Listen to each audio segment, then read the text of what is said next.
শিক্ষানীতি বাস্তবায়নে ধীরগতি, প্রাথমিক শিক্ষা অষ্টম শ্রেণী পর্যন্ত উন্নীত করতে সময় লাগবে 4 বছর। বিপর্যয়ের পর আবারও সচল জাতীয় গ্রিড, বিদ্যুৎ বিভ্রাট কেটে স্বাভাবিক হয়ে আসছে পরিস্থিতি। সরকার আন্তরিক হলেও বানভাসীদের পাশে নেই সুনামগঞ্জের এমপিরা, ক্ষুব্ধ দুর্গত মানুষ। এবং প্রবাসে প্রতিশ্রুত কাজ পায় না বাংলাদেশি শ্রমিকরা, সহযোগিতা করে না দূতাবাস।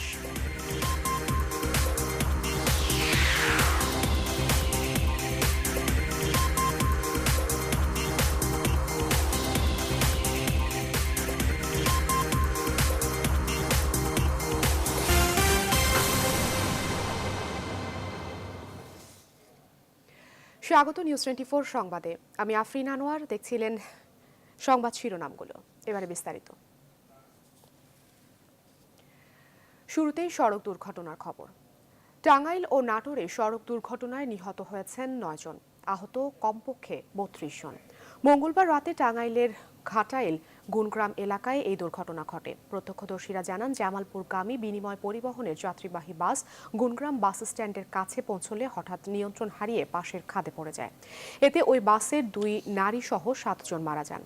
নিহতরা হলেন জগন্নাথ বিশ্ববিদ্যালয়ের শিক্ষক মনিরুজ্জামান সবুজ, ঢাকার বাসিন্দা শান্তা, টাঙ্গাইলের গোপালপুরের চন্দন, মাকুল্লার আজমা, জামালপুরের রহিমা, সরিষাবাড়ির রঞ্জন, নারায়ণগঞ্জের নূর আলম।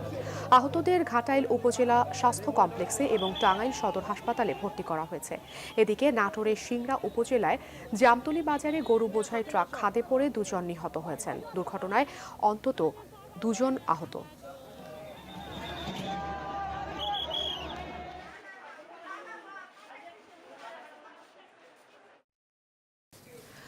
দর্শক, টাঙ্গাইলের ঘাটাইল স্বাস্থ্য কমপ্লেক্সে আছেন সহকর্মী রিশাদ হাসান। সড়ক দুর্ঘটনায় আহতরা কেমন আছেন আমরা জানবো তার কাছ থেকে। রিশাদ, সড়ক দুর্ঘটনায় আহত কয়েকজনকে ঘাটাইল স্বাস্থ্য কমপ্লেক্সে ভর্তি করা হয়েছে, চিকিৎসকরা কি বলছেন, তাদের অবস্থা কেমন?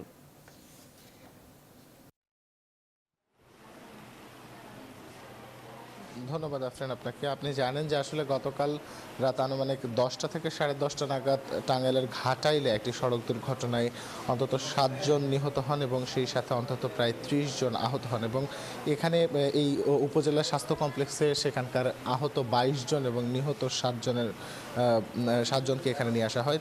তবে এরই ভিতরে আমরা জানতে পেরেছি যে আসলে গত রাতেই আসলে এর ভেতরেই আশেপাশের যারা ছিলেন এবং ঢাকার যারা মৃত ছিলেন তাদেরকে কিন্তু এই হাসপাতাল থেকে নিয়ে যাওয়া হয়েছে এবং এর পরপর কিন্তু এখানে যারা চিকিৎসাধীন রয়েছেন তাদের ভেতরে প্রায় 9 জনকে বিভিন্ন জায়গায় ঢাকা মেডিকেল, ময়মনসিংহ মেডিকেল এবং একই সাথে টাঙ্গাইল যে সদর হাসপাতাল সেখানে কিন্তু তাদেরকে রেফার করা হয়েছে এবং সেই সাথে বাদবাকি যারা আছেন তারা কিন্তু এই জায়গায় চিকিৎসা নিচ্ছেন। এর ভিতরে আপনি যদি আমার পেছনের অংশটা একটু লক্ষ্য করেন আফরিন, যে আসলে এখানে কিন্তু আসলে তারা এই মুহূর্তে চিকিৎসা নিচ্ছেন, চিকিৎসাধীন রয়েছেন। এবং সেই সাথে আপনাকে আরেকটু জানিয়ে রাখি আফরিন, যে আসলে গতকালকে আনুমানিক রাত 10টা থেকে 10:30 নাগাদ যে ঘাটাইল এলাকায় যে সড়ক দুর্ঘটনা, বাসটি খাদে পড়ে যায় নিয়ন্ত্রণ হারিয়ে এবং খাদে পড়ে যাওয়ার পর কিন্তু আসলে সেই বাসটিকে উদ্ধার করে ফায়ার সার্ভিস এবং সিভিল ডিফেন্স ইউনিট। এবং সেই সাথে আপনাকে আরও একটু জানিয়ে রাখি আফরিন, যে আসলে এই পুরো ঘটনার পর থেকে কিন্তু আসলে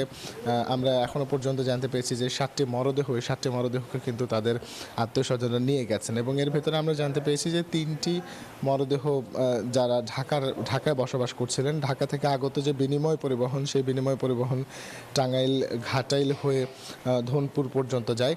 তো সেই গাড়িটি কিন্তু আসলে নিয়ন্ত্রণ হারিয়ে খাদে পড়ে যায়। এবং আফরিন, আপনাকে আরও একটু জানিয়ে রাখি যে আমাদের দেশে সড়ক দুর্ঘটনা কিন্তু একেবারে নতুন কিছু নয়। প্রায় প্রতিদিনই সড়ক দুর্ঘটনায় গড়ে 15 থেকে 18 জনের মৃত্যু হয় এবং সেই সাথে আহতের সংখ্যা অনেক বেশি। এবং সেই সাথে যে পরিমাণ জানমালের যে ক্ষয়ক্ষতি এবং একই সাথে যে পরিমাণ আর্থিক ক্ষয়ক্ষতি সাধিত হয় সেটাও কিন্তু আসলে এক কথায় অনেক বেশি পরিমাণে বলা যায়। এবং সেই সাথে আফরিন, আপনাকে আরও একটু জানিয়ে রাখি যে আসলে এই এখনও পর্যন্ত এই হাসপাতালে আমরা যখন পর্যন্ত এসেছি এখানকার কর্মকর্তাদের সাথে কথা বলেছিলাম বেশ কিছু, তারা আমাদেরকে জানিয়েছেন যে আসলে গতকালকে রাতেও এই হাসপাতালে আসলে যে চিকিৎসার পর্যাপ্ততা, সেই পর্যাপ্ততার চেয়ে অনেক বেশি রুগী এখানে ছিলেন। তো সেক্ষেত্রে এই হাসপাতালের উপরেও কিন্তু খানিকটা একটা চাপ কিন্তু বিরাজ করেছে সেই সময়। এছাড়া আপনাকে আর একটু জানিয়ে রাখি যে এই মুহূর্তে যারা চিকিৎসাধীন রয়েছেন বা যাদেরকে বিভিন্ন জায়গায় রেফার করা হয়েছে তাদের অবস্থা এখনো পর্যন্ত মোটামুটি ভালো বলা যায়, তবে বেশ কিছু গুরুতর আহতকে আমরা দেখেছি হাসপাতালে। আপনি দেখতে পাচ্ছেন ক্যামেরার চোখে যে আসলে এই পুরো ঘটনার পর থেকে যে আসলে, এবং শুধু তাই নয়, এছাড়াও বিভিন্ন জায়গায় যে ক্ষুদ্র ক্ষুদ্র বা ছোট বড় যেই সড়ক দুর্ঘটনাগুলো ঘটে থাকে সে সময় কিন্তু আসলে হাসপাতালগুলোর উপরেও কিন্তু অনেক বেশি চাপ বিরাজ করে থাকে। এবং সেই সাথে আপনাকে আফরিন আরও একটু জানিয়ে রাখি যে গতকাল আনুমানিক রাত 10টা থেকে 10:30 নাগাদ টাঙ্গাইলের ঘাটাইল এলাকায় যে বাসটি নিয়ন্ত্রণ হারিয়ে খাদে পড়ে যায়, সেখানকার রোগীরা কিন্তু এই টাঙ্গাইল ঘাটাইল উপজেলা স্বাস্থ্য কমপ্লেক্সে কিন্তু চিকিৎসাধীন অবস্থায় রয়েছেন। এবং সেই সাথে আপনাকে আরও একটু জানিয়ে রাখি যে খাদে পড়ে যাবার পরপরই কিন্তু আসলে সেখানে fire service and civil defence unit তারা সেখানে পৌঁছান এবং পৌঁছানোর পর কিন্তু উদ্ধার অভিযান শুরু করেন। এবং একই সাথে সেই জায়গায় কিন্তু আসলে খুব গুরুত্বপূর্ণ ভূমিকা পালন করেছিল সেখানকার এলাকাবাসীরা। তাদের সহায়তায় কিন্তু আসলে পুরো উদ্ধার অভিযানটি কিন্তু করা হয়ে থাকে। এবং সেই সাথে আফরিন এই এখনো পর্যন্ত এখানকার যে অবস্থা আমরা দেখতে পেরেছি, আমরা এখানকার যে এমআরআই আছেন তার সাথে আমরা কথা বলবো। কথা বলার পর আরও বেশ কিছু বিস্তারিত আপনাদেরকে জানাতে পারবো আফরিন। এবং সেই সাথে আরও একটু জানিয়ে রাখি যে আসলে এই সব মিলিয়ে এখনো পর্যন্ত যে 7টি মরদেহ উদ্ধার করা হয়েছে এবং সেই মরদেহগুলো তাদের আত্মীয় স্বজনদের কাছে হস্তান্তর করা হয়েছে এবং পরবর্তীতে বাকি যারা এখানে চিকিৎসা নিচ্ছেন তাদের চিকিৎসার প্রক্রিয়া চলছে। আফরিন, এই ছিল ঘাটাইল উপজেলা স্বাস্থ্য কমপ্লেক্স থেকে আমার কাছে সর্বশেষ। রিশাদ, আপনাকে অসংখ্য ধন্যবাদ। দর্শক, টাঙ্গাইলের ঘাটাইল স্বাস্থ্য কমপ্লেক্স থেকে সড়ক দুর্ঘটনায় আহতদের অবস্থা জানাচ্ছিলেন সহকর্মী রিশাদ হাসান। 2018 সালের মধ্যে প্রাথমিক শিক্ষাকে 8ম শ্রেণীতে উন্নীত করার লক্ষ্য থাকলেও তা আর হচ্ছে না, বরং এই প্রক্রিয়া পূর্ণাঙ্গ বাস্তবায়ন করতে আরও কমপক্ষে 3 থেকে 4 বছর সময় লাগতে পারে, এমনটা বলছেন প্রাথমিক ও গণশিক্ষা মন্ত্রণালয়। তবে প্রাথমিক শিক্ষা সমাপনী পরীক্ষা পিইসি চালু থাকবে কিনা এ বিষয়ে পরিষ্কার কোনো তথ্য জানাতে পারেননি তারা। এমন জটিলতার জন্য সঠিক পরিকল্পনা না থাকাকেই দুষছেন শিক্ষাবিদরা। জুবায়ের আল মাহমুদের প্রতিবেদনে বিস্তারিত।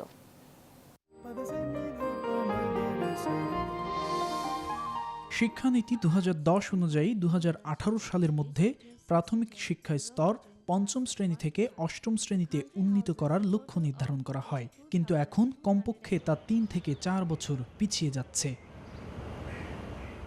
নতুন এই কর্মপরিকল্পনা বাস্তবায়নে 2018 সালের মধ্যে 8ম শ্রেণীতে উন্নীতকরণের প্রয়োজনীয় তথ্য উপাত্ত সংগ্রহের কাজ করবে মন্ত্রণালয়। পাশাপাশি পূর্ণাঙ্গ কাঠামো বাস্তবায়নে স্কুল ম্যাপিং ছাড়াও তৈরি করা হবে নতুন কারিকুলাম।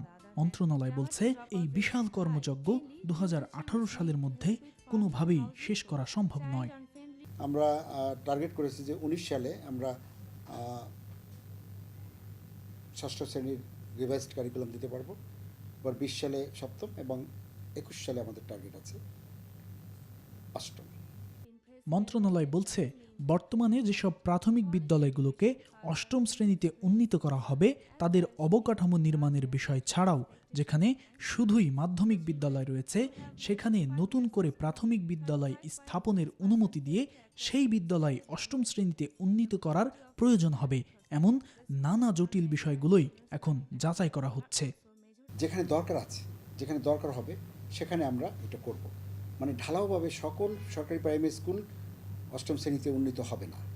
তবে পিইসি পরীক্ষা 5ম শ্রেণীতে নাকি 8ম শ্রেণীতে অনুষ্ঠিত হবে সে বিষয়ে কোনো তথ্য জানাতে পারেনি প্রাথমিক ও গণশিক্ষা মন্ত্রণালয়।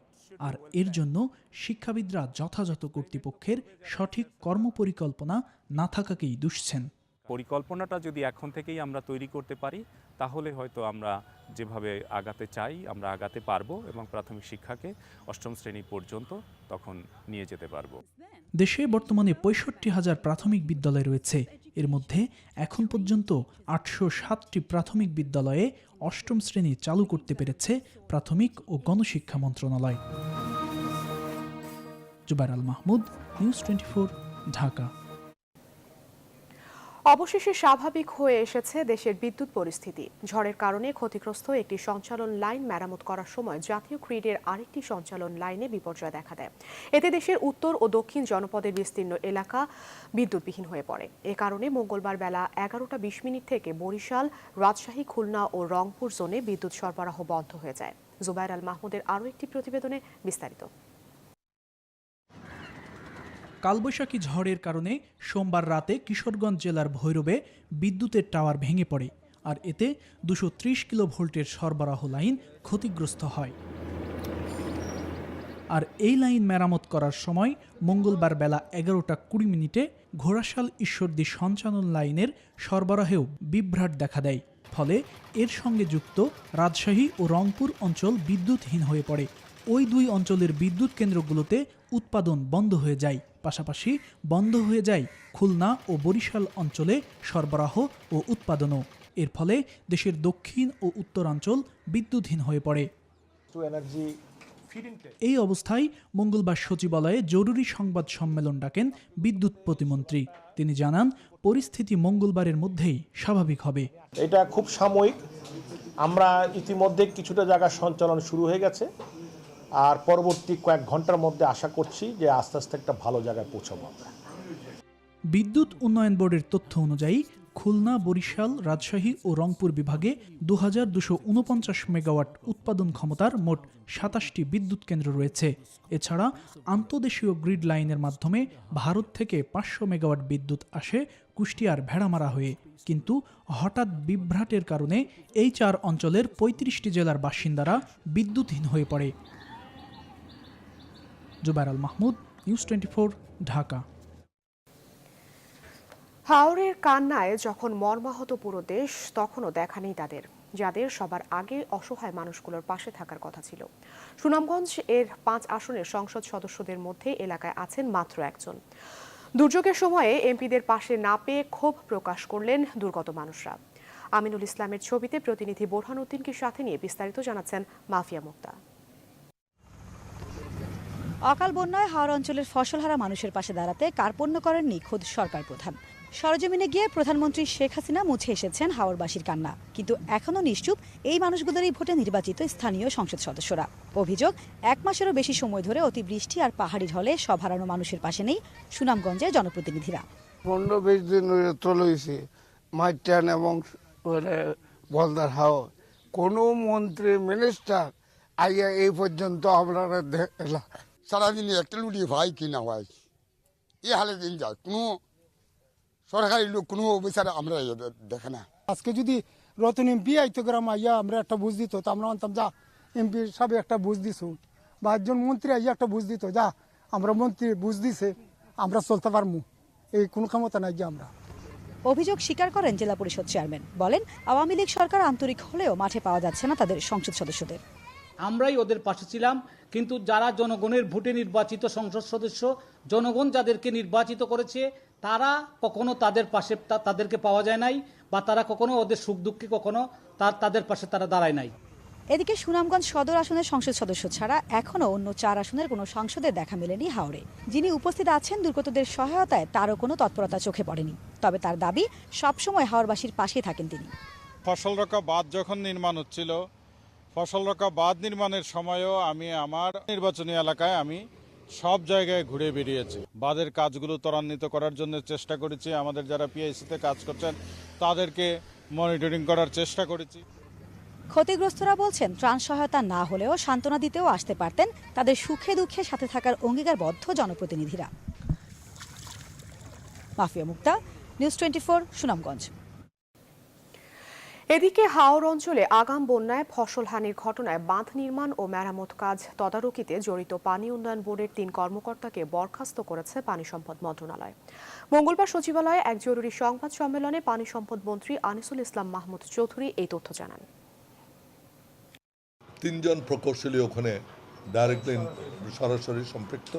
একজন হচ্ছে জনাব মোহাম্মদ আব্দুল হাই, প্রধান প্রকৌশলী, উত্তর পূর্বাঞ্চল, বাংলাদেশ পানি উন্নয়ন বোর্ড, ঢাকা, সিলেট। আরেকজন হচ্ছে আমাদের তত্ত্বাবধায়ক প্রকৌশলী জনাব মোহাম্মদ নুরুল ইসলাম সরকার, উনিও সিলেটের সুপারিনটেন্ডিং ইঞ্জিনিয়ার, তত্ত্বাবধায়ক প্রকৌশলী এবং জনাব মোহাম্মদ আফসারউদ্দিন, সাবেক নির্বাহী প্রকৌশলী। নিরপেক্ষ তদন্তের স্বার্থে তাদেরকে সাময়িকভাবে আমরা সাসপেন্ড করা হয়েছে। অন্যদিকে হাওর অঞ্চলের জন্য প্রধানমন্ত্রীর দেওয়া প্রতিশ্রুতি বাস্তবায়ন হচ্ছে না বলে অভিযোগ করেছেন বিএনপির ভাইস চেয়ারম্যান আব্দুল্লাহ আল নোমান। সুনামগঞ্জের লক্ষণশ্রী ইউনিয়নে বিএনপির ত্রাণ তহবিল শুরুর আগে সাংবাদিকদের এসব কথা বলেন তিনি। পরিবার তারা এখন ডাইরেক্টলি এফেক্টেড, কাজে 4 লক্ষ পরিবারের জন্য অনেক বেশি বরাদ্দ প্রয়োজন, সে বরাদ্দ দেওয়া হয় নাই। সারা বাংলাদেশের মানুষেরই একটা দাবি হচ্ছে যে ওই যে উপদ্রুত এলাকা হাওড় এলাকা, এই হাওড় এলাকায় অবিলম্বেই দুর্গত এলাকা ঘোষণা করা হোক। প্রবাসী মানবেতর জীবন কাটাচ্ছে অসংখ্য বাংলাদেশি শ্রমিক। দালালরা যে স্বপ্ন দেখায় অনেক ক্ষেত্রেই বাস্তবে তার সত্যতা মেলে না, বরং কাটাতে হয় দুঃসহ কষ্টের জীবন। বিপদে স্থানীয় বাংলাদেশ দূতাবাস থেকেও সহযোগিতা পাওয়া যায় না, এমন অভিযোগ প্রবাসী শ্রমিকদের। এ বিষয়ে বিস্তারিত জানাচ্ছেন লাকমিনা জেসমিন সোমা। রোদ নয়, যেন গনগনে আগুন ঝরে, তপ্ত সূর্য মাথার উপর, পায়ের নিচে মরুভূমির বালুরাশি যেন জ্বলন্ত কাঠকয়লা, পুড়ে যায় সমস্ত শরীর। তার উপর ভারী কাজ। 16 বছর ধরে এভাবেই সৌদি আরবে কাজ করছেন চাঁদপুরের জনি। কতটুকু পেয়েছেন এই অমানুষিক পরিশ্রমের ফল? এখানে 16 বছরের মধ্যে ভাই আমি কিছুই করতে পারিনি, না যাইতে পারি দেশে, না ছাড়তে পারি এই দেশ। এখন সৌদি আরবের তাপমাত্রা কত? 48 ডিগ্রি সেলসিয়াস। এই তাপমাত্রার মধ্যে কাজ করতে গেলে শরীরের চামড়া জ্বলে যায় ভাই। শুধু জনি নয়, তার মতো এমন কষ্টে দিন কাটছে বহু প্রবাসী শ্রমিকের। বিচিত্র চ্যালেঞ্জই যাদের প্রাত্যহিক জীবনের অনুষঙ্গ। দেখা গেছে একদিন কাজ করলে 3 দিন কাজ না করে থাকতে হয়, ওই একদিনের টাকা দিয়া নিজে চলতে হয়। এমনই 6 লাখ 6.5 লাখ টাকা পাইছি, এই টাকা কবে উঠামো? বাংলা ছাড়া তো কিছু জানা না, ইংলিশ না হিন্দি কোনো কিছু, আরবি তো জানে না। লেখাপড়া করে নেই, লেখাপড়া অল্প কিছু করছি, এই কারণে বাপ মা পাঠাইছে। জেনে না জেনে আইন ভেঙে বিদেশের কারাগারে বন্দি জীবন কাটাচ্ছে বাংলাদেশের বহু শ্রমিক। পররাষ্ট্র মন্ত্রণালয়ের তথ্য অনুসারে বর্তমানে 38 দেশের কারাগারে বন্দী রয়েছে প্রায় 10,000 বাংলাদেশি। ওই দেশের ল অর্ডারকে যদি আমাদের লোক না মানে তাহলে তো কারাগারে যেতে হবে। সুতরাং আমরা যাওয়ার সময় বলে দিই যে ওই দেশের আইন কানুন যাতে আমাদের শ্রমিকেরা, আমাদের লোকজন মানে। প্রতিশ্রুতি অনুযায়ী চাকরি ও বেতনের বদলে বাংলাদেশের রিক্রুটিং এজেন্সির সহযোগিতায় শ্রমিকদের দিয়ে ঝুঁকিপূর্ণ কাজ করাচ্ছে বিদেশিরা। আর এ ধরনের কাজ করতে গিয়ে ঘটছে আহত ও নিহত হওয়ার ঘটনা। অথচ শ্রমিক নির্যাতনের অভিযোগ মানতে নারাজ রিক্রুটিং এজেন্সিগুলো। অনেকে তো মিথ্যা কথা বলে। একটা কোনো রকম প্রবলেম হয়ে গেছে, আইন শৃঙ্খলা রক্ষাকারী বাহিনী অফিসে আসে, ধরে নিয়ে যায়, তারপরে মামলা দেয়, আপনার পাসপোর্ট সিজ করে নিয়ে যায়। প্রবাসী শ্রমিকদের অনেকের অভিযোগ, সহযোগিতা দূরে থাক, বিপদ আপদে স্থানীয় দূতাবাসগুলো প্রায়ই অসহযোগিতা করে। বাংলাদেশের এয়ারপোর্টে তো অনেক ঝামেলা করে নিয়ে পাসপোর্টের করতেছে না, বক করছে, অনেক কিস্তা কাহিনী কয়। এই কিস্তা কাহিনী যদি করতে হতো মনে করেন পাবলিকের অনেক ভালোই তো। দূতাবাসে গেছি বই দেওয়ার জন্য, কিন্তু তারা কোনো কিছু সহযোগিতা করতে পারতেছে না। বাংলাদেশ দূতাবাসে এগুলো ব্যাপারে কোনো তাওয়াক্কা করে না। এখানে বিষয় ব্যবসায়ী এবং অ্যাম্বাসিতে যারা জড়িত আছে, কর্মকর্তা কর্মচারী, তাদের সম্পর্কটা চোর এবং পুলিশের মধ্যেই, ধরতে গেলে কাউকে খুঁজে পাওয়া যায় না। যাদের শ্রম আর ঘামে সমৃদ্ধ দেশ, তাদের এই অসহায়ত্বের দায় কি আদৌ এড়াতে পারে সরকার? আমরা প্রশিক্ষণ দিয়ে থাকি, কিন্তু ওর যে প্রশিক্ষণটা হয়তো পর্যাপ্ত না। যে 1 মাসের ট্রেনিংয়ের জায়গায় হয়তো 6 মাস যদি দিতে পারতাম, তাহলে সবগুলো ল্যাঙ্গুয়েজ, আচার-আচরণ, সামাজিক অপরাধবোধ এগুলো সব কমে আসত।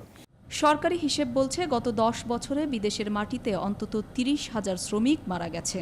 অথচ তাদের লাশ দেশে আনার ক্ষেত্রেও পাওয়া যায় না সরকারের পর্যাপ্ত ও সময়ানুগ সহযোগিতা। লাকমিনা জেসমিন সোমা, নিউজ 24, ঢাকা।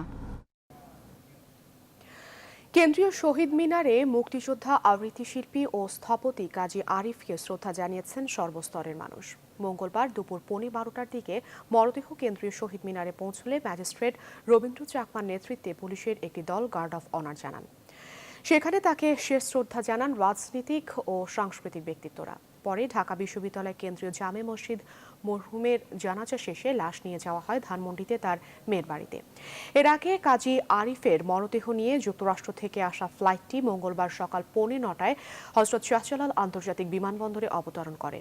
আজ বাদ জোহর মিরপুর বুদ্ধিজীবী কবরস্থানে তাকে সমাহিত করা হবে। তার কাছ থেকে রবীন্দ্রসঙ্গীত শিখে আবৃত্তি চর্চাটাকে একটা শিল্পের রূপ দেওয়া এবং এটাকে নিয়মিত চর্চার মধ্য দিয়ে তরুণ সমাজের মধ্যে পৌঁছে দেওয়া এবং তার ভেতর দিয়ে একটা বিশাল গোষ্ঠী তৈরি করা। কাজী আরিফ সে খুব স্পষ্টভাষী ছিল, অত্যন্ত মার্জিত এবং পরিশীলিত, এবং মানুষ হিসাবে তার প্রফেশনের দিক থেকে সব দিক থেকে ব্যক্তিত্বের দিক থেকে সে কিন্তু একটা একটা অনুকরণীয় একটা মানুষ ছিল। আমি ওর বৃদ্ধ পিতা, এই শেষ বয়স এত বড় কষ্ট পাবো আমি ভাবতেও পারি নাই। মায়ের শেষ ইচ্ছা ছিল যে মার কাছে আমাকে তোমরা এত দিও না, সাধারণ হিসাবেই রাখো, আমি মার সাথেই থাকতে চাই। টেকনাফ থেকে তেঁতুলিয়া বাক্যটির সাথে পরিচয় নেই এমন লোকের সংখ্যা হয়তো এদেশেই কম, কিন্তু নামের বাইরে তেঁতুলিয়া সম্বন্ধে জানেন না এমন মানুষের সংখ্যাও অনেক বেশি। প্রয়োজনীয় পরিকল্পনা হাতে নিলে দেশের অপার সম্ভাবনার এই শেষ প্রান্ত হতে পারে পর্যটনের অন্যতম এক স্থান। বাকিটুকু জানাবেন রামিম হাসান। বিস্তারিত আফরোজা ইয়াসমিনের প্রতিবেদনে। নদীর নাম মহানন্দা, ওপারে ভারত, এপারটা তেঁতুলিয়া। এই নদীর বুকে চড়েই উজান থেকে ভেসে আসে পাথর, যে পাথরকে জীবিকা মেনে বেঁচে থাকে এখানকার বেশিরভাগ মানুষ। আমাদের যে জাতীয় নেতাগুলো আছে এখানে দৃষ্টি কম দেয়। আমাদের বাংলাদেশের মধ্যে সবচেয়ে অনুন্নত থানা তেঁতুলিয়া অনুন্নত, এখানে আমাদের দৃষ্টিভঙ্গি কম দেয়। অনেক কিছু জায়গা আছে আমাদের এখানে জনবসতি একটু ঘন না, একটু পাতলই আছে, কিন্তু আমাদের এখানে যে উদ্যোক্তা নিবে সেই উদ্যোক্তা লোকজন একটু কম আছে। ইংরেজ আমলে ভারতের জলপাইগুড়ির অধীন থানা তেঁতুলিয়া বাংলাদেশের উপজেলায় রূপান্তর হয় 1993 সালে। অথচ প্রাচীনতম এ থানাটির অবকাঠামোতে দৃশ্যমান উন্নয়নের ছোঁয়া নেই। চা বাগান, গ্রামীণ সবুজ প্রকৃতির লীলাভূমি বলা হয় তেঁতুলিয়াকে। এখান থেকে বর্ষার শেষে হিমালয়ের কাঞ্চনজঙ্ঘাকে স্পষ্ট দেখা যায়, অথচ পর্যটকের দেখা নেই। সমস্যা হচ্ছে যোগাযোগ, রাস্তা পরিবেশ ভালো নাই, রাস্তা ভাঙাচোরা, চলাচল করতে কঠিন অসুবিধা। বিভিন্ন সমস্যার কারণে আসলে আমাদের বাইরের লোক আসে, একটু দেখার জন্য আসে, কিন্তু আমরা তাদেরকে আসলে ভালো জিনিস উপহার দিতে পারি না। বিশেষ করে বাজারের একটু ময়লা আবর্জনাও কোন সময় পড়ে থাকে, একটা ড্রেনের ব্যবস্থা নাই, ডাস্টবিনের ব্যবস্থা নাই। বলা হয়ে থাকে ইংরেজ আমলে যেসব প্রজারা খাজনা দিতে ব্যর্থ হতো তাদেরকে এই তেঁতুল তলায় বেঁধে রাখা হতো, এজন্যই এর নাম তেঁতুলিয়া। ইংরেজরা নেই, তারপর শুধুমাত্র পৃষ্ঠপোষকতার অভাবে আজও আটকে আছে এ এলাকার মানুষের ভাগ্য। Desk report, news 24। এবারে বাংলাদেশ লাইভ।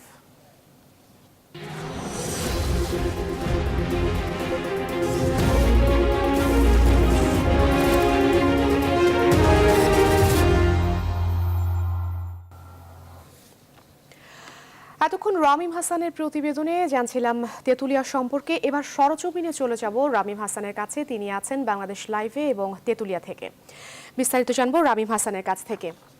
রামিম, প্রতিবেদনে আপনি যেমনটি জানিয়েছেন যে প্রয়োজনীয় পরিকল্পনা হাতে নিলে দেশের এই অপার সম্ভাবনার স্থানটি হয়ে উঠতে পারে পর্যটনের জন্য একটি মোক্ষম দিক। তো এ বিষয়ে আপনি সেখান থেকে বিস্তারিত কি জানাবেন?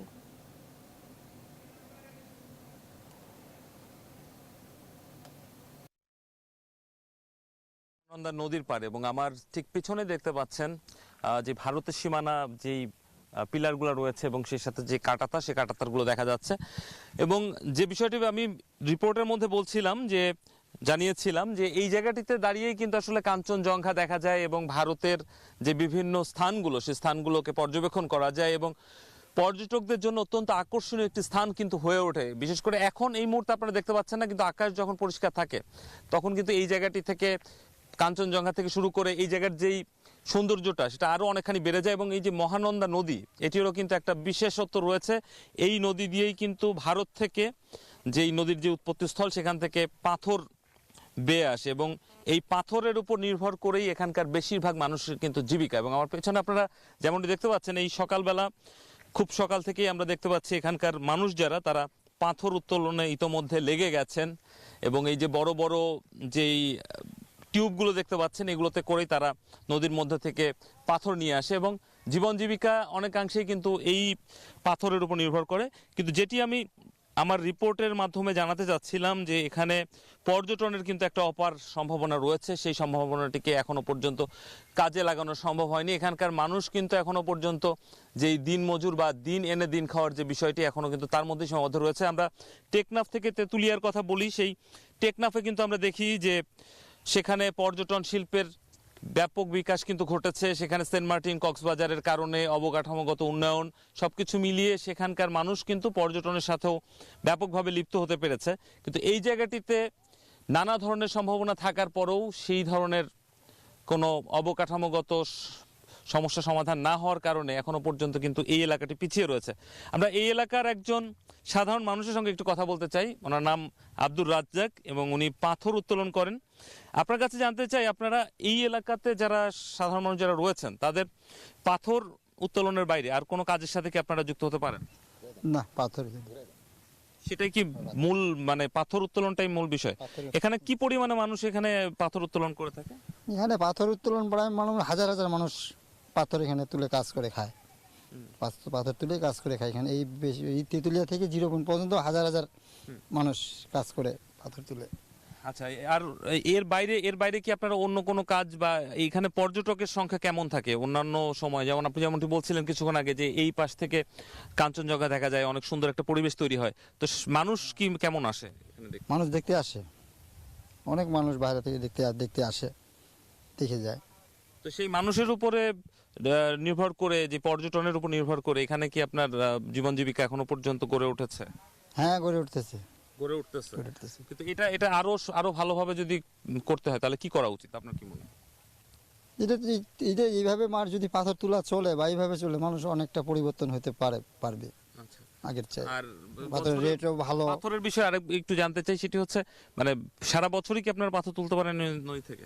2-1 মাস বন্ধ, বর্ষার টাইমে বন্ধ, পানি বেশি, ওই জন্য। পরে আবার বেশিরভাগই 12 মাসের মধ্যে, মানে 10 মাসে পাথর তুলে মানুষ। আপনাকে অসংখ্য ধন্যবাদ। আমরা আফরিন যেমনটি জানছিলাম এখানকার একজন স্থানীয় মানুষ আব্দুর রাজ্জাক, তিনি যেমনটি জানালেন তিনিও পাথর তোলেন এবং এখানে হাজার হাজার মানুষ এই পাথর উত্তোলনের সাথে যুক্ত। এবং তিনি যেমনটি আমাদেরকে কিছুক্ষণ আগে তার কাছ থেকে জানছিলাম যে এই নদীটি একদম 0 পয়েন্ট পর্যন্ত হাজার হাজার মানুষ এখানে পাথর উত্তোলনের সাথে জড়িত। তবে আমি যেমনটি আসলে বলার চেষ্টা করছিলাম যে এখনো পর্যন্ত কিন্তু দিন মজুর, অর্থাৎ দিন এনে দিন খাওয়ার মধ্যেই কিন্তু তাদের জীবন সীমাবদ্ধ রয়েছে বেশিরভাগ মানুষের এই এলাকার।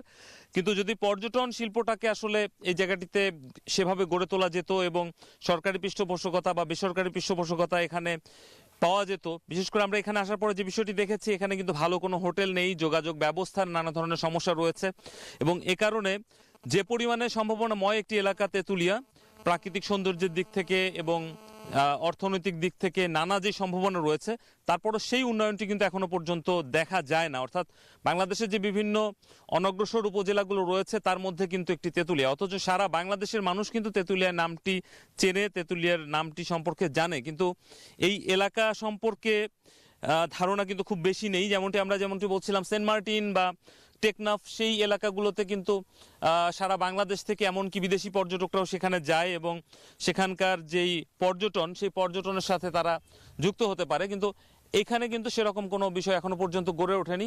আর এই সমস্যাগুলোর মূলত আমি এখানে জানার চেষ্টা করছিলাম আসলে মূল সমস্যাটা কি। এখানকার মানুষও যেটি বলছেন, একে তো সীমান্তবর্তী এলাকা, সে কারণে সীমান্ত এলাকাতে যে নানা ধরনের অসুবিধাগুলো থাকে, আশঙ্কা কাজ করে, সে বিষয়গুলো তো রয়েছেই। আর সেই সাথে এখানকার যারা প্রতিষ্ঠিত মানুষ, তারা আসলে এখানকার যেই পর্যটন শিল্পকে গড়ে তোলার জন্য বা এই জায়গাটিতে আর্থিকভাবে যে ইনভেস্টমেন্ট, সেই বিষয়গুলো অপ্রতুল হওয়ার কারণেই এখনো পর্যন্ত তেঁতুলিয়া কিন্তু সেভাবে বাংলাদেশে একটি পর্যটন এলাকা বা পর্যটন নগরী হিসেবে এখনো মাথা তুলে দাঁড়াতে পারেনি। তো মোটামুটি এই এলাকার যেই জীবন জীবিকার আরেকটি গুরুত্বপূর্ণ বিষয় আছে চা বাগান। এখানে কিন্তু চায়ের অনেক বাগান রয়েছে এবং চা উৎপাদন হয়ে থাকে। পাশাপাশি আমরা কৃষিক্ষেত্রেও দেখেছি বিভিন্ন জায়গাতে যেই মাঠগুলো রয়েছে এবং ক্ষেত রয়েছে, তাতে দেখে মনে হচ্ছে বেশ উর্বর একটি এলাকা। তবে কৃষিকাজের চেয়ে যাদের আসলে মূলত নিজেদের জমি নেই বা অন্যান্য যেই উপকরণগুলো যাদের নেই কৃষিকাজের সাথে যুক্ত থাকার জন্য, তারা মূলত আসলে এই পাথরের সাথেই যুক্ত থাকে এবং পাথর উত্তোলন করেই তারা আসলে বেঁচে থাকে। তো মোটামুটি এই বাংলাদেশ লাইভ থেকে আমার কাছে এই তেঁতুলিয়া সর্বোত্তরের উপজেলা এবং ভারতের সীমান্ত ঘেঁষা একটি উপজেলা, এখান থেকে আমার কাছে এই ছিল এখানকার সর্বশেষ। আফরিন।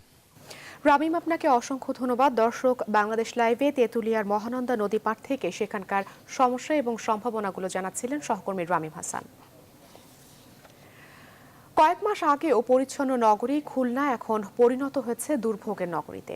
অসময়ে খোঁড়াখুড়ি, অপরিকল্পিত ড্রেনেজ ব্যবস্থা ও জলাবদ্ধতায় প্রতিদিন ভোগান্তিতে পড়ছেন নগরবাসী। এ বিষয়ে আরও জানতে আমরা সরাসরি চলে যাচ্ছি খুলনায়। সেখানে আছেন সহকর্মী শামসুজ্জামান শাহিন। শাহিন, এই যে খুলনা নগরীর অবস্থা, তাতে সাধারণ মানুষের ভোগান্তি কেমন দেখছেন, আর সিটি কর্পোরেশন এই ব্যাপারে কি বলছে আসলে?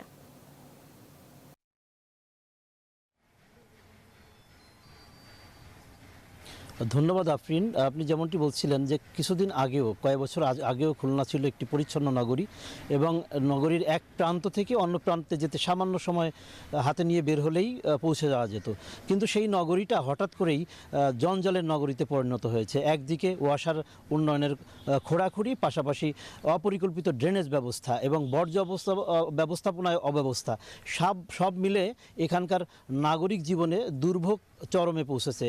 আগে বৃষ্টি হলে যতটা 1 ঘন্টার বৃষ্টিতে নগরী তলাতো, এখন 10 মিনিটের বা 5 মিনিটের বৃষ্টিতেই কিন্তু নগরী তলিয়ে যাচ্ছে। আমরা এখন অবস্থান করছি খুলনা মহানগরীর 30 নম্বর ওয়ার্ডের মতিয়াখালীর খাল, একটি প্রসিদ্ধ খাল, যে খালটির প্রশস্ত ছিল সরকারি নথিতে আছে 60 থেকে 65 ফিট, কিন্তু সেই খালটি সরকারি টাকা ব্যয়ে সেই খালটি প্রশস্ততা কমিয়ে একটি কংক্রিটের 15 ফিট বা 12 ফিটের কোনো স্থানে 6 ফিটের খাল তৈরি করা হয়েছে, ড্রেন তৈরি করা হয়েছে। আমরা এই বিষয়ে কথা বলবো। এই অঞ্চলের যে মানুষগুলো আছে, যারা এই প্রতিদিন নিত্যদিন তারা যে দুর্ভোগের সঙ্গে কাটাচ্ছে, সেই মানুষগুলোর সঙ্গে আমরা কথা বলবো। আমাদের সঙ্গে যুক্ত হয়েছেন গাজী মোশাররফ হোসেন, উনি স্থানীয় রাজনীতিবিদ এবং একজন সমাজকর্মী। আপনি তো এই এলাকার মানুষ, তো আপনি দেখেছেন মতিয়াখালীতে একসময় স্রোত ছিল, কিন্তু এখন সেই স্রোত নাই। সেই স্রোতস্বিনী খালটি কংক্রিটের একটি নর্দমায় পরিণত হয়েছে। কেন এমন হলো এবং এর কারণ বা কি? জলাবদ্ধতা এই অঞ্চলে কি কেমন?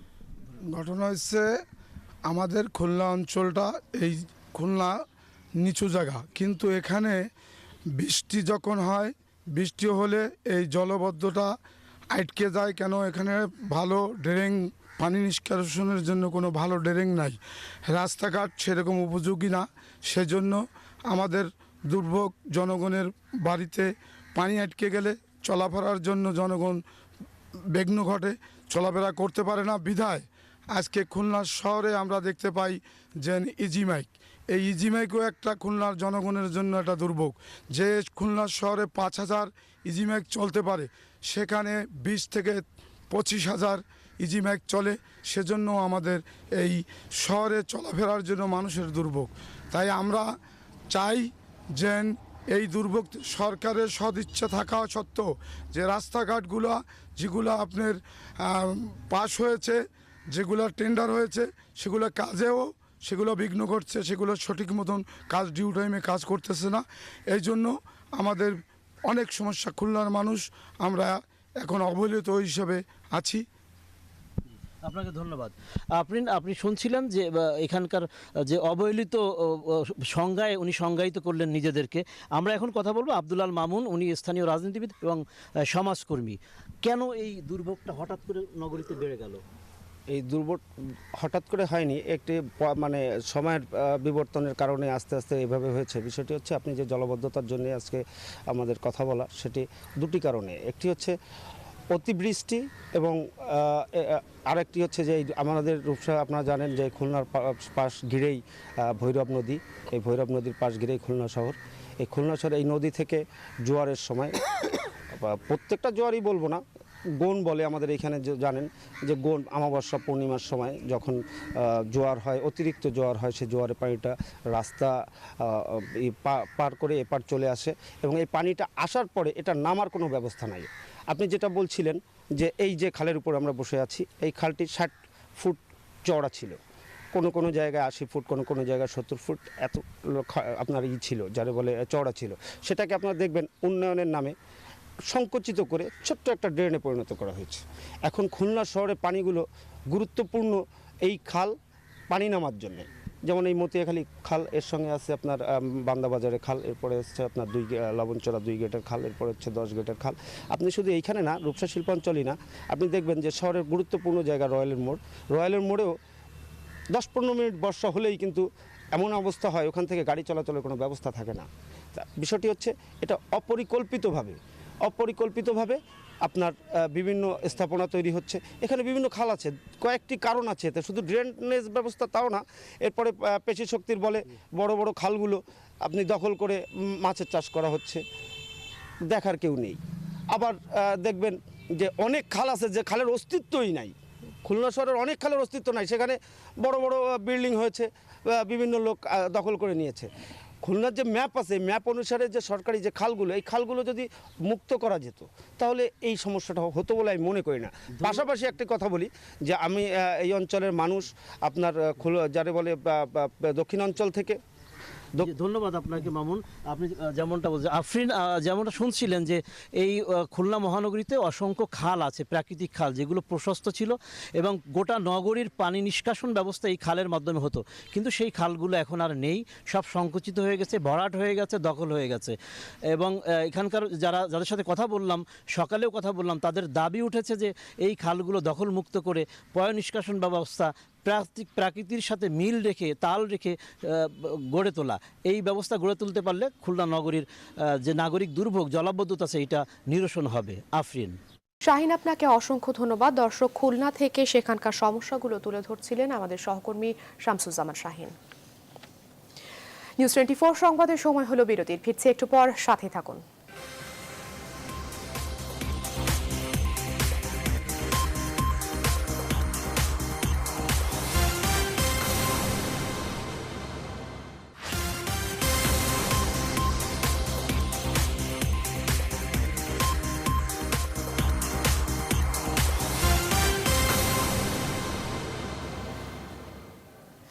বিরতির পর আবারও স্বাগত, দেখছেন নিউজ 24 সংবাদ। আজ বিশ্ব মুক্ত গণমাধ্যম দিবস। দিবসটি উপলক্ষে প্রধান তথ্য কমিশনার গোলাম রহমান বলেছেন, সাংবাদিকদের অধিকার রক্ষা এবং পেশাদারিত্ব রক্ষায় সংবাদকর্মী এবং মিডিয়া মালিকদের একযোগে কাজ করতে হবে। তাদের কাজের সুরক্ষায় আইন শৃঙ্খলা রক্ষাকারী বাহিনীকে আরও যত্নবান হতে হবে। তিনি আরও বলেন, গণমাধ্যম সুষ্ঠুভাবে চলতে পারলে গণতন্ত্র স্থায়ী হবে। বিস্তারিত জানাচ্ছেন আহসান হাবিব। 1993 সাল থেকেই 3 মে বিশ্ব মুক্ত গণমাধ্যম দিবস হিসেবে পালিত হয়ে আসছে। দিবসটির এবারের প্রতিপাদ্য শান্তিপূর্ণ ও অংশগ্রহণমূলক সমাজের অগ্রগতিতে গণমাধ্যমের ভূমিকা। বাংলাদেশে সাংবাদিকদের পেশাগত ঝুঁকি অনেক, তার মধ্যে হত্যা নির্যাতনের বিচার না পাওয়া, অধিকার না থাকা, যথাযথ প্রাপ্য না পাওয়া, এমনকি দায়িত্ব পালনের সুরক্ষার অভাব ইত্যাদি বিষয়গুলো সমসাময়িক ঝুঁকি হিসেবে দেখছেন বিশেষজ্ঞ মহল। এখন এই হত্যা, নির্যাতন, চ্যালেঞ্জ, এগুলো তো প্রেশার এক ধরনের ঝুঁকি, কিন্তু এটা তো স্বীকার করে নেওয়া যায় না। এই চ্যালেঞ্জটা যতক্ষণ পর্যন্ত না পেশাজীবীরা এটা তারা আইনের শাসন না কায়েম না হবে, ততক্ষণ পর্যন্ত তাদের জন্য তাদের কাজকর্মের জন্য বড় ধরনের ঝুঁকি হিসেবে এটা দেখা যাবে। বিশ্ব মুক্ত গণমাধ্যম দিবসে সাংবাদিক নেতাদের দাবি, সাংবাদিকদের কাজের মূল্যায়ন যেন ঠিকভাবে হয় এবং অহেতুক হয়রানি যেন না করা হয়। সে সাথে পেশাদারিত্বের প্রশ্নে সব গণমাধ্যম কর্মী যেন এক হয়ে কাজ করেন, এমন আশাও তাদের। আজ বিশ্ব মুক্ত গণমাধ্যম দিবস এমনই একটি সময় আমরা পালন করছি যেখানে আমাদের একজন সাংবাদিক আইসিটি অ্যাক্টের 57 ধারায় গ্রেপ্তার হয়েছেন। সেই কর্তৃপক্ষ কিন্তু এটা অভিযোগ প্রেস কাউন্সিলে করতে পারতেন, প্রতিবাদ দিতে পারতেন, কিন্তু সরাসরি তাকে আইসিটি একটা মামলা করার কারণে সেই সাংবাদিক গ্রেপ্তার হলেন এবং তাকে জামিন দেওয়া হয়নি। প্রধান তথ্য কমিশনার গোলাম রহমান আরও বলেন, গণমাধ্যম মালিকদের সমাজের প্রতি আরও দায়িত্বশীল হতে হবে, আর সাংবাদিকদের সকল অধিকার আদায়ে তাদেরকেই এগিয়ে এসে সমাধান দিতে হবে। যারা এই ব্যবসায় এসছেন তাদের অন্য ব্যবসার সাথে তুলনা করে এই ব্যবসায়ের লাভ লোকসান হিসাব করলে হবে না। তাদের আর একটু সমাজের প্রতি আর একটু অবদান রাখতে হবে। সমাজের প্রতি দায়িত্বশীল হতে হবে, সমাজকে তাদের দিতে হবে, গ্রহণ বর্জনের বিষয় আছে। তারপরে যারা পেশাজীবী তাদেরও অনেক বেশি নিবেদিত প্রাণ হতে হবে। সুষ্ঠু ইলেকট্রনিক গণমাধ্যম তৈরিতে কিছু নিয়মকানুন এবং আইনের বিধিবিধান রাখারও পরামর্শ দেন তিনি। আফসারউদ্দিন, নিউজ 24, ঢাকা। এবারে ফার্স্ট সিকিউরিটি ইসলামী ব্যাংক অর্থ বাণিজ্য সংবাদ।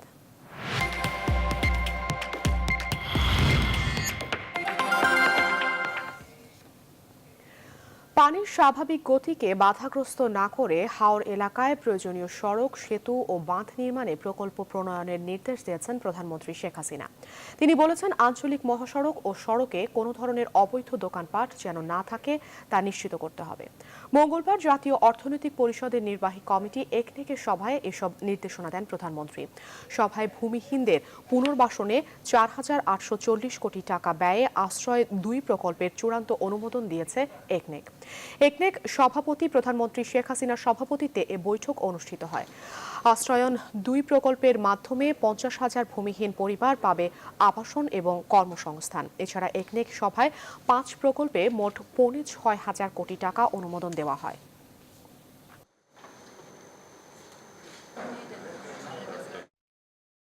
নিউজ 24 সংবাদের সময় হলো আরও একটি বিরতির। ফিরছে একটু পর, সাথে থাকুন।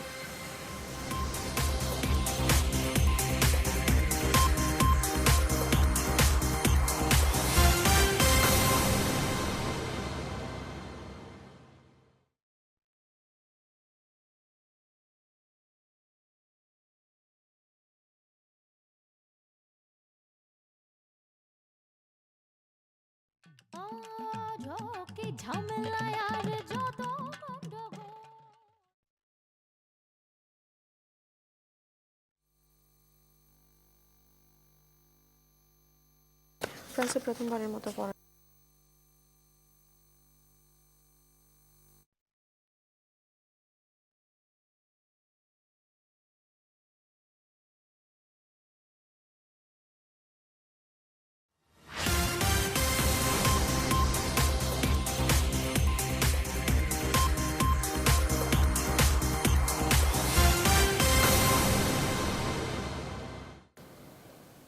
বিরতির পর আবারও স্বাগত। দেখছেন নিউজ 24 সংবাদ। এবারে নিউজ 24 আন্তর্জাতিক।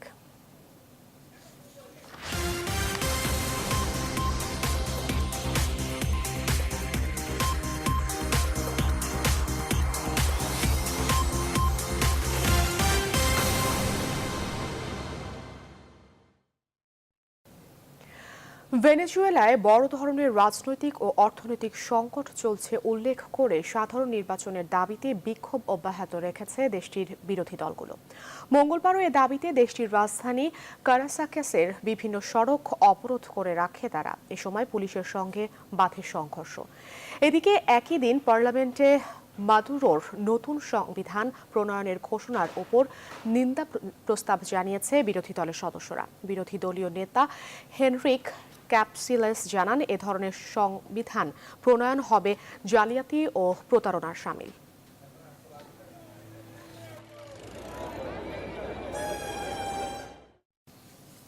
এবারে নিউজ 24 স্পোর্টস।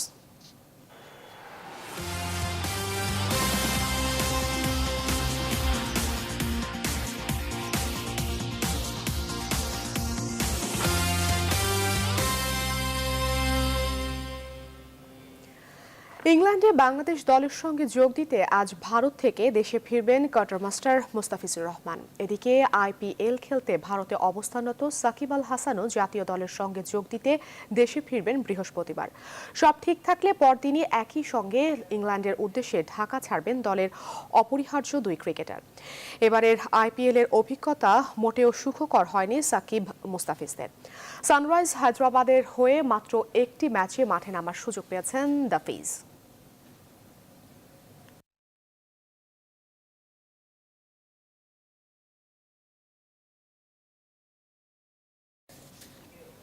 নিউজ 24 সংবাদের সময় হলো বিরতির। ফিরছে একটু পর, সাথেই থাকুন।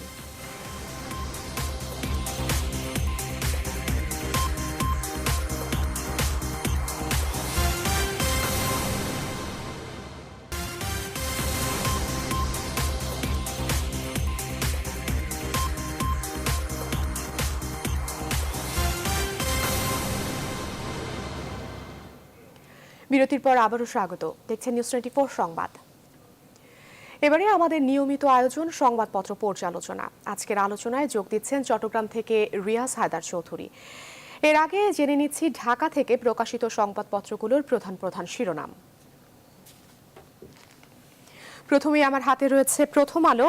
প্রথম আলো শিরোনাম করেছে 1 বছরে 73,000 কোটি টাকা পাচার, এবং দ্বিতীয় শিরোনামে উঠে এসছে বিদ্যুৎ গ্রিডে বিপর্যয়, দেশের অর্ধেক এলাকা অন্ধকার, বিকল্প ব্যবস্থা বিদ্যুৎ সরবরাহ। দ্বিতীয় আছে আমার কাছে যুগান্তর তাদের শিরোনামে এনেছেন জিএফআই প্রতিবেদন 1 বছরে 73,000 কোটি টাকা পাচার, যেটি প্রথম আলো এবং যুগান্তর প্রায় একই শিরোনামে উঠে এসছে। এবং দ্বিতীয় শিরোনামে এসছে বাবা মেয়ের আত্মহত্যা, বিচার না পেয়ে মেয়ের সম্ভ্রম নিয়ে উদ্বেগ বাড়ছিল আলীর। তৃতীয়ত পত্রিকাটি রয়েছে দৈনিক ইত্তেফাক, এবং দৈনিক ইত্তেফাক তাদের শিরোনামে এনেছেন অর্থমন্ত্রীর নালিশেও হুঁশ ফেরেনি গ্রামীণ ফোনের। সবচেয়ে বেশি কল গ্রেড গ্রামীণ ফোনে বিটিআরসি। এবং দ্বিতীয় শিরোনামে উঠে এসছে 1 বছরে পাচার 48,000 কোটি টাকা, গ্লোবাল ফিনান্সিয়াল ইন্টিগ্রেটর রিপোর্ট। চতুর্থ হাতে রয়েছে সমকাল তাদের শিরোনাম করেছেন খাদ্য কর্মকর্তার এত ক্ষুধা, এবং দ্বিতীয় যেটি মেয়র মিরুর গুলিতেই শিমুলের মৃত্যু। দর্শক, দেশের যে জাতীয় দৈনিকগুলো ছিল ঢাকা থেকে, সেগুলোর শিরোনাম আমরা জেনে নিলাম। এবারে চলে যাব চট্টগ্রামে। সেখানে আছেন চট্টগ্রাম সাংবাদিক ইউনিয়নের সভাপতি রিয়াজ হায়দার চৌধুরী। রিয়াজ, একটু জানতে চাচ্ছিলাম যে চট্টগ্রামে আপনার কাছ থেকে যেই দৈনিকগুলো রয়েছে সেখানে তারা শিরোনামে কি বিষয়গুলো তুলে এনেছেন, এবং আপনার সাথে যেই অতিথি আছেন তিনি কি বলছেন?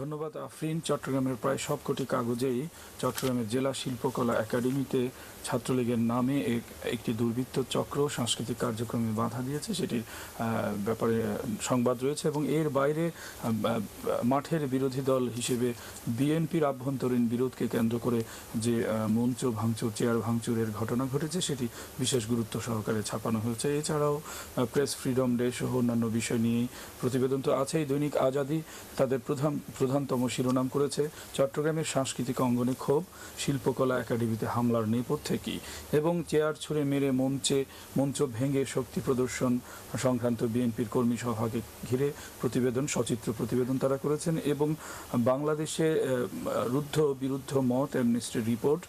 এছাড়াও রাঙ্গুনিয়ায় ব্র্যাকের 4 কর্মীকে গুলি করে 5 লাখ টাকা ছিনতাই। দৈনিক পূর্বকোণ চট্টগ্রামের আরেকটি বহুল প্রচারিত কাগজ, যেটি অ্যামনেস্টি রিপোর্টকে তারা প্রধান প্রতিবেদন করেছেন। এবং এর বাইরে রাওজানে বাড়ির সামনে যুবকের গুলিবিদ্ধ লাশ শীর্ষক একটি সচিত্র প্রতিবেদন তারা করেছেন। এবং চট্টগ্রামের নাসিরাবাদ হাউজিং সোসাইটির একজন ব্যবসায়ীর স্ত্রী অদ্রি, তার হত্যা মামলার ফলো আপ প্রতিবেদন তারা করেছেন। এছাড়াও চট্টগ্রামের পূর্বদেশ আরেকটি বহুল প্রচারিত কাগজ, যেটি প্রধান শিরোনাম তারা করেছেন চট্টগ্রাম মেডিকেল কলেজ হাসপাতালে সরকারি ঔষধ পাচার চক্রকে কেন্দ্র করে তারা বিশেষ প্রতিবেদন। এবং মেয়রের নির্দেশ মানা হচ্ছে না, ফের পুরনো চেহারায় মরিয়ম বিবি খাল। অর্থাৎ চট্টগ্রামের যে কটি খাল রয়েছে সেই খালগুলোর মধ্যে একটি বিশেষায়িত খালকে নিয়ে তারা প্রতিবেদন করেছেন। এবং নব্যজেএমবির 3 নীতি নির্ধারকের খোঁজ মিলছে না বলে আরেকটি অনুসন্ধানী প্রতিবেদন করেছে এই কাগজ। এই হলো চট্টগ্রামের প্রধানতম কাগজগুলোর শীর্ষ শিরোনাম। আজ আমাদের সাথে প্রাসঙ্গিক আলোচনায় যুক্ত হয়েছেন চাকসুর ভিপি এবং জেলা বিএনপি নেতা এম নাজিম উদ্দিন। স্বাগত জানাই আপনাকে। আমরা শীর্ষ কাগজগুলোর কথা এতক্ষণ শিরোনামগুলো পড়ছিলাম। আমরা যদি সরাসরি জেলা শিল্পকলা একাডেমিতে যে সাংস্কৃতিক কার্যক্রমে বাধা দেওয়ার জন্য একটি দুর্বৃত্ত গ্রুপ হামলা চালিয়েছিল সেটি প্রসঙ্গে আলোচনা করে, একজন রাজনৈতিক কর্মী বা মাঠের একজন সংগঠক হিসেবে আপনি বিষয়টিকে কেমন দেখছেন? যে চট্টগ্রামের সাংস্কৃতিক অঙ্গনে বারবার হামলা হচ্ছে, এটার জন্য আইন প্রয়োগকারী সংস্থা কিংবা প্রশাসন কার্যকর কোনো উদ্যোগ নেয়নি। আর এই সমস্ত ঘটনাগুলো ঘটছে ছাত্রলীগের নামে। এই যে দীর্ঘদিন ধরে ছাত্র রাজনীতিতে সাংস্কৃতিক চর্চা না থাকার কারণেই এই ধরনের ঘটনাগুলো ঘটছে, এবং এটা কঠোর এবং কঠিনভাবে প্রশাসন যেন দুর্বৃত্তদের গ্রেপ্তার করে তাদের বিরুদ্ধে যথাযথ ব্যবস্থা গ্রহণ করার জন্য আমি অনুরোধ করি। প্রাসঙ্গিকভাবে আরেকটি জানতে চাই আপনার কাছে, ছাত্রলীগ কিন্তু মহানগর কমিটি থেকে এই ঘটনার প্রতিবাদও জানিয়েছে। আমি যে বিষয়টি জানতে চাচ্ছি সেটি হলো, ছাত্রলীগের নামে যখন এই ঘটনাগুলো ঘটছে, কে বা কারা করছেন, সেই ক্ষেত্রে তাদের যে মুরব্বী সংগঠন ক্ষমতাসীন আওয়ামী লীগ, তাদের শীর্ষ নেতৃত্বের কি কোনো দায় নেই? অবশ্যই আছে, ছাত্রলীগেরও দায় আছে। যেখানেই ঘটনা হয়, যেখানেই মারামারি, দুর্বৃত্তায়ন কিংবা টেন্ডার দখল, ছিনতাই, এই সকল কাজে ছাত্রলীগের নাম ভাঙিয়ে এগুলো করে। ছাত্রলীগ এবং মুরব্বী সংগঠন যদি যথাযথভাবে এটা কার্যকর ব্যবস্থা গ্রহণ করে তাহলে এটা তো হতে পারে না। আর ছাত্রলীগের নামেই তো সব কিছু হচ্ছে। ছাত্রলীগের নাম বললে তো আর পুলিশ মানে ডাকাতি করলেও সেখানে কোনো পদক্ষেপ গ্রহণ করতে আমরা দেখিনি। আর একটি বিষয়, এখন সরাসরি আপনার সংগঠন বাংলাদেশ জাতীয়তাবাদী দল নিয়ে একটু খানিকটা আলোচনা করি। আপনাদের যে সংগঠন চট্টগ্রাম উত্তর জেলা, সেটির কর্মী সভাকে ঘিরে যে অঘটন ঘটেছে, চেয়ার ছুঁড়ে মঞ্চ ভেঙে শক্তি প্রদর্শন, সেটি কি আপনাদের আভ্যন্তরীণ বিরোধ ছিল নাকি অন্য কোনো বিরোধ? তো ঘটনা? সারা দেশের মানুষ জানে যে উত্তর জেলা বিএনপিতে একটা সালাউদ্দিন কাদের পরিবার, গিয়াসউদ্দিন কাদের এখন উনি আছেন নেতৃত্বে। আর একটা হচ্ছে বর্তমানে আসলাম চৌধুরী তো জেলার সভাপতি, তিনি দীর্ঘদিন 11 মাস ধরে কারাগারে আছেন। এর আগে গোলাম আকবর খন্দকার ছিলেন, সেখানেও 5 বিরোধ শীর্ষ ছিল। নেতার কথা বলা হয়েছে আজকে সংবাদপত্রে। 5 শীর্ষ নেতার মধ্যে তাদের যে বিভক্তির যে প্রকাশ, সেটির প্রকাশ বলতে শীর্ষ চাচ্ছেন আপনি? নেতার মধ্যে এখানে মীর মোহাম্মদ নাসিরউদ্দিন, তিনিও এক সময় উত্তর জেলার সভাপতি ছিলেন। গোলাম আকবর খন্দকার দীর্ঘদিন ছিলেন, অন্তত 30 বছর সাধারণ সম্পাদক এবং সভাপতি। তখনও ওই পরিবারের সাথে রাজনৈতিক বিরোধ ছিল। আসলে রাজনৈতিক চর্চা না থাকলে এরকমই হয়। এখন গিয়াস ভাই কেন্দ্রীয় নেতা, ওনার অনুসারী, এরা তো রাজনীতির সাথে যদি বিন্দুমাত্র সম্পৃক্ত থাকতো তাহলে এই ঘটনাটা গতকালকে ঘটতো না। কিন্তু আপনিও তো এই জেলা সংগঠনের সাবেক কমিটির সহসভাপতি এবং এখনো আপনি এই সংগঠনের সাথে জড়িত। আপনার সংগঠনে এমন ভঙ্গুর একটি দশা কেন হলো? এটা কেন্দ্র, যেমন ধরেন আসলাম চৌধুরীর সভাপতি আর এই গিয়াস কাদের গ্রুপের অনুসারী হাসান সাহেব সাধারণ সম্পাদক। আপনারা জানেন হাসান সাহেবের রাজনৈতিক প্রজ্ঞা, মেধা সম্পর্কে। উনি একজন সাধারণ কর্মী থেকে আজকে হঠাৎ করে ওনার অনুসারী হওয়ার কারণেই সাধারণ সম্পাদক। এটা তো ওনার তো রাজনৈতিক কোনো এমনও দাঁড়ায় যে উনি তো হঠাৎ করে নাজিল হননি, আপনার কমিটি কেন্দ্র থেকে তো ওনাকে এই যে কেন্দ্র থেকে করেছেন বা মনোনয়ন দিয়েছেন। এই যে কেন্দ্র থেকে নাজিল করার কারণেই মানে বেশিরভাগ সমস্যা। তৃণমূল থেকে সংখ্যাগরিষ্ঠের মতামতের ভিত্তিতে যদি কমিটি গঠন করা হতো তাহলে অনেক সমস্যার সমাধান হয়ে যেত। একটু প্রসঙ্গ পাল্টে অন্য একটি খবর গুরুত্ব দিয়ে আমরা একটু আলোচনা করতে চাই। রাউজান, যেটি কিনা এক সময় বলা হতো সন্ত্রাসের জনপদ, সেই রাউজানে একটি লাশ বাড়ির সামনে পাওয়া গেছে। রাউজান তো সত্যিকার অর্থে সন্ত্রাসের জনপদ আর নাই। আমরা মুক্তিযুদ্ধ করেছি, দেশ স্বাধীন করেছি। এই ফজলে করিম সাহেব ওখানে দায়িত্ব নেওয়ার পর থেকে এই রাউজানটা পরাধীন হয়ে গেছে। এখানে কোনো রাজনৈতিক দল তো দূরের কথা, আওয়ামী লীগের নেতারাও তো বাড়িতে যেতে পারে না। বিএনপি তো নাই আজকে 8 বছর ধরে, ওখানে যায়ও না। আপনি জানেন এই কিছুদিন আগে যে আমাদের একজন কেন্দ্রীয় ছাত্রদলের নেতা নুরুকে নৃশংসতমভাবে হত্যা করা হয়েছে। আজকে 33 দিন তার মৃত্যু। 33, এর মধ্যে আরও অনেক লাশ পড়েছে। আজকেও পত্রিকার শিরোনাম এটা। ফজলে করিম সাহেব তো বঙ্গবন্ধু বা আওয়ামী লীগ রাজনীতির সাথে কমিটেড কোনোদিনই ছিলেন না। তো এখানে তো এরকম ঘটনা ঘটবেই। কিন্তু রাউজানের মানুষ তো ভিন্ন কথা বলেন, তারা উন্নয়ন পেয়েছেন। উন্নয়ন এক জিনিস, আপনি উন্নয়ন কার জন্য করবেন, কার জন্য আপনি রাস্তা করবেন। মানুষই যদি না থাকে, ওখানে জনশূন্য একটা এলাকা, ওখানে তো মানুষ নাই, রাস্তা দিয়ে যে হাঁটবে, গাড়ি চালাবে, মানুষ তো সব পালিয়ে গেছে। নিঃসন্দেহে আগামীতে সেই পরিবেশ আর থাকবে না। আপনার ভাষ্যমতে ধন্যবাদ আপনাকে। প্রিয় দর্শক, এতক্ষণ আমরা চট্টগ্রামের প্রধান কাগজগুলো শীর্ষ শিরোনাম নিয়ে কথা বলছিলাম। আমরা এখন ফিরে যেতে পারি আমাদের কেন্দ্রীয় স্টুডিওতে। ধন্যবাদ আফরিন। সংবাদপত্র পর্যালোচনায় এতক্ষণ চট্টগ্রামের স্থানীয় সংবাদপত্র পর্যালোচনায় এবং বিশ্লেষণে ছিলেন চট্টগ্রাম সাংবাদিক ইউনিয়নের সভাপতি রিয়াজ হায়দার চৌধুরী। রিয়াজ, আপনাকে অসংখ্য ধন্যবাদ। নিউজ 24 সংবাদ শেষ করব। এতক্ষণ সাথে থাকার জন্য ধন্যবাদ সবাইকে।